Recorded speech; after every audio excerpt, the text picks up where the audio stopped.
మెదక్ కామారెడ్డి జిల్లాల సరిహద్దులో పోచారం ప్రాజెక్టు ప్రమాదంలో పడింది. ప్రాజెక్టు పక్కనే భారీ గండి పడింది. దీంతో అధికార యంత్రాంగం అప్రమత్తమైంది.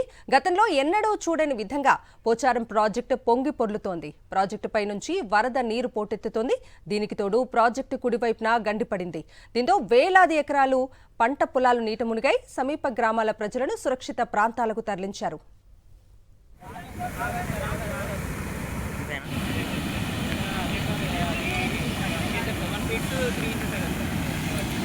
అది స్టార్టింగ్ టు సంచులో తీసుకునేసేది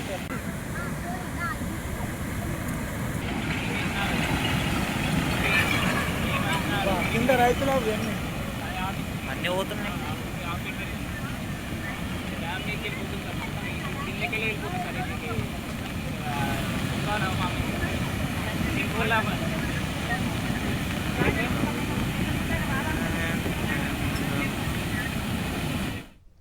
మెదక్ కామారెడ్డి జిల్లాల సరిహద్దుల్లో పోచారం ప్రాజెక్టు ప్రమాదంలో పడింది. ప్రాజెక్టు పక్కనే భారీ గండి పడింది.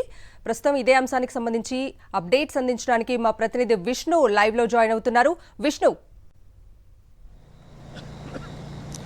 కవిత భారీ ఎత్తున పోచారం ప్రాజెక్టు గండిపడింది. ఆ గండి కాసేపటి క్రితం మరింత ఎక్కువ అయ్యే పరిస్థితి కనబడుతుంది. ఎందుకంటే పైనుండి ఇప్పటి వరకు 1,20,000 క్యూసెక్ల వచ్చిన నీరు ఇప్పుడు 1,40,000 పెరగడం జరిగింది. ఎందుకంటే కామారెడ్డిలో భారీగా 50 సెంటీమీటర్ల వర్షం పడ్డ నేపథ్యంలో కామారెడ్డి నుండి వస్తున్న Gundaram project, Rajampet project, Lingampet project మూడు వాగుల నుండి భారీ ఎత్తున వరద పోచారం ప్రాజెక్టుకు వచ్చి చేరుతున్న నేపథ్యంలో పోచారం ప్రాజెక్టు ప్రస్తుతం అయితే ప్రమాద పరిస్థితిలో ఉన్నట్టు కూడా అధికారులు చెప్తా ఉన్నారు. ఎందుకంటే ఎప్పుడు కూడా లేనంతగా 28 ఫీట్లు, అంటే పోచారం ప్రాజెక్ట్ కెపాసిటీ 23 ఫీట్లు ఉన్నప్పటికీ కూడా 27.5 ఫీట్ల ఎత్తున ప్రాజెక్టు నుండి నీళ్లు కిందికి వస్తూ ఉన్నాయి. కాబట్టి ప్రాజెక్టుకు ఉన్న స్ట్రెంథన్ వాల్స్ అన్నీ కూడా పూర్తిగా కింద డ్యామేజ్ అయినట్టుగా తెలుస్తూ ఉంది. ఎందుకంటే దానికి ఆనుకున్న స్ట్రెంథన్ వాల్ను దాటి పక్కన ఉన్న దాని నుండి కొండపై నుంచి నీళ్ళు రావడం జరిగింది. దాంతో క్రాక్ కట్ కావడం జరిగింది. ఏదైతే మనకు పోచారం ప్రాజెక్టుకు ఉన్న సపోర్ట్ వాల్ ఏదైతుందో సపోర్ట్ వాళ్ళు పైనుండి వాటర్ రావడంతో కింద ఉన్న బేస్మెంట్ అంతా కూడా కొట్టుకుపోవడం జరిగింది. ఒకవేళ వరద ఉధృతి తగ్గితే తప్ప దీనికి రిపేర్లు చేయలేమని చెప్పి అధికారులు చెప్తున్నారు. అయితే ఇక్కడ ఉన్న వాళ్ళందరినీ కూడా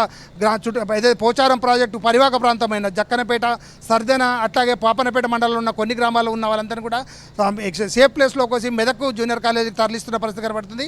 మెదక్ జిల్లాలోని ఏదైతే పాపనపేట మండలము, హవేలి గన్పూర్ మండలం పూర్తిగా చీకట్లో ఉందని చెప్పొచ్చు. ఎందుకంటే మధ్యాహ్నం నుండే కరెంటు తీసేయడం జరిగింది. నీళ్ళలో ఎలక్ట్రిసిటీ పోల్స్ అన్ని మునిగిపోవడం, ట్రాన్స్ఫర్లు కొట్టుకోవడంతో పూర్తిగా ఉంది. ప్రాజెక్టు విషయాన్ని కనుక వస్తే ఎప్పుడు కూడా 100 సంవత్సరాల క్రితం నిర్మించిన ఈ ప్రాజెక్టు ఎప్పుడు కూడా ఇంత పెద్ద భారీ వరదను చూడలేదని చెప్తా ఉన్నారు.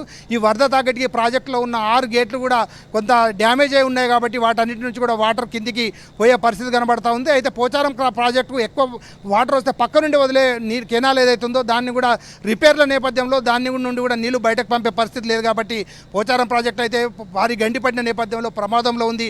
వెంటనే అధికారులందరూ కూడా స్పందించడం జరిగింది. ఇక్కడ ఎప్పుడు ఏ క్షణమైనా కానీ ప్రమాదం జరిగితే కాపాడడం కోసం ఎస్డీఆర్ఎఫ్, ఎన్డీఆర్ఎఫ్ సిబ్బందిని సిద్ధంగా ఉంచారు. అట్లాగే బోట్లను కూడా ఏర్పాటు చేశారు. అట్లాగే ఏదైతే చాప్టర్లను కూడా కాపాడడం కోసము హెలికాప్టర్లను కూడా సిద్ధం చేయాలని చేసినప్పటికీ కూడా ఇక్కడున్న వాతావరణ పరిస్థితి నేపథ్యంలో వాటిని ఏమి చేయలేమని చెప్తున్న నేపథ్యంలో అటు ఎల్లారెడ్డి, ఇటు కామారెడ్డికి సంబంధించిన పోలీసులు అయితే ఈ పోచారం ప్రాజెక్టు దగ్గర ఎప్పుడు ఎలాంటి సంఘటన జరిగినా ప్రజలను కాపాడడం కోసం మేము సిద్ధంగా ఉన్నామని చెప్తున్నారు. సుమారు 200 మంది పైగా పోలీసులు, రెవెన్యూ యంత్రాంగం పోచారం ప్రాజెక్టుకు సమీపంలో ఏమి జరిగినా వాళ్ళందరినీ కూడా రక్షించడం కోసం ప్రయత్నం చేస్తున్నారు. గ్రామాల్లో చాటింపు వేస్తున్న పరిస్థితి కనపడుతుంది. ప్రాజెక్టు పరివాహక ప్రాంతంలో ఉన్న గ్రామస్తులందరూ కూడా సురక్షిత ప్రాంతాలకు, ఎగువ ప్రాంతాలకు వెళ్ళండి చెప్తా ఉన్నారు. కాబట్టి ప్రాజెక్టు యొక్క స్థానికత, అట్లాగే రేపు వరద తగ్గితే తప్ప ప్రాజెక్టు పరిస్థితి ఎలా ఉంటుంది అనేది చెప్పచ్చు. కాసేపటి క్రితమే అంటే వరద అంతకంతకు పెరుగుతున్న నేపథ్యం కనబడుతుంది. వర్షం కొంత తగ్గినప్పటికీ కూడా ఏదైతే గాంధారి పరివాహక ప్రాంతం నుంచి ఫారెస్ట్ నుంచి వస్తున్న వాటర్ అంతా కూడా పోచారం ప్రాజెక్టుకు చేరుతుంది. కాబట్టి వరద మరింత ఉధృతంగా అయ్యే అవకాశం ఉన్న నేపథ్యంలో ప్రాజెక్టు యొక్క స్టాండర్డ్ గురించి ఎప్పటికప్పుడు ప్రభుత్వానికి అధికారుల యంత్రాంగం ఇక్కడ జరుగుతున్న పరిస్థితి మాత్రం వివరిస్తున్న పరిస్థితి కనబడుతుంది. మొత్తంగా ప్రాజెక్ట్ అయితే కొంత డేంజర్ జోన్లే ఉంది అని చెప్పి ఇరిగేషన్ అధికారులు అయితే చెప్తున్న పరిస్థితి కనబడతా ఉంది. Kavita. Right Vishnu, thank you.